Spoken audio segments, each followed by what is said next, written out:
শাশুড়ির ছায়া ব্লাউজ মেলতে মেলতে আমার দিন চলে গেল। এমনি কি আমার কাজ শাশুড়ির ছায়া মেলা এই করা সারা। আর বিয়ের আগে কত কি বলেছিল যে আমার বাড়ি এই কাজের লোক ওই কাজের লোক, তোমাকে একটা কাজও করতে হবে না। আর এখন এই ছায়া ব্লাউজ মেলতে মেলতে আমার দিন চলে গেল। বলি ও বৌমা, কি হয়েছে শুনি? তুমি কি করে বাসন মেরেছো? মুখ দেখা যাচ্ছে না। ওই যে আইছে যে বাসনে কেন মুখ দেখা যাচ্ছে? বাড়িতে গলা ফাটাচ্ছেন কেন? বাসন কিভাবে মেরেছো যে বাসনে মুখ দেখা যাচ্ছে না? ভাত খাওয়ার সময় কি এই বাসন আমি খাবো? আমি তো ঠিক করে ভেবেছিলাম মা, আপনি যদি আপনার ধলা মুখটা ওই বাসনে যদি না দেখতে পান তা আমি কি করব? শুধু মুখে মুখে তর্কই শিখেছো? বাপের বাড়ি থেকে কি এসে গেছিস শুধু মুখে মুখে তর্ক?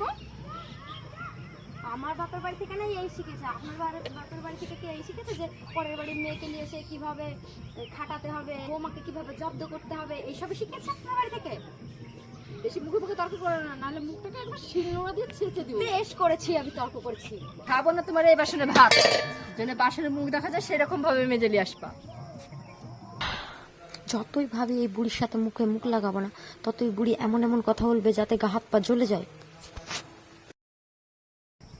নিয়ে যাও তোমার এই বাসন, আবার ডবল করে মেজে নিয়ে আসবা, যেন আয়নার মতো মুখ দেখা যায় সেই রকম ভাবে। সারাদিন মানে ফুলটুস হয়ে বসে থাকবা বাড়িতে, সারাদিন মানে আমার কি কাজ করে হিনি? না শুনি, সারাদিন তো আমাকে দিয়ে কাজগুলো করান, আর সায়া ব্লাউজটাও আপনি কাচতে পারেন না, সে আমাকে দিয়েই মেলাতে হয়। আমি নাহলে সুগারের মানুষ, সব কাজ করতে পারি না, তুমি এই নিয়েও আমাকে কথা শোনাবা? তোমার সাথে আমার ছেলের বিয়ে দেওয়াটাই ভুল। না আছে রূপ, না আছে পুরো যেন কানা বেগুন। মুখ সামলে কথা বলবেন কিন্তু আপনি। আমি কেন মুখ সামনে কথা বলবো? সত্যি কথা বলে যেন গায়ে ফুসকা পড়ে যায়। হ্যাঁ, আমি যদি কানা বেগুন হয় আপনি কি? হ্যাঁ, আপনি একটা ঘট। কি বললি? আমি একটা আস্ত ঘট? আমি সারাদিন মানে ঘটের মতো বসে থাকি? তো আমি তোর আমার ছেলের দিয়ে তোরে বিয়ে দিয়ে এনেছি কেন? না, সত্যি কথা বললে কি আপনারও গায়ে ফুসকা পড়ে নাকি?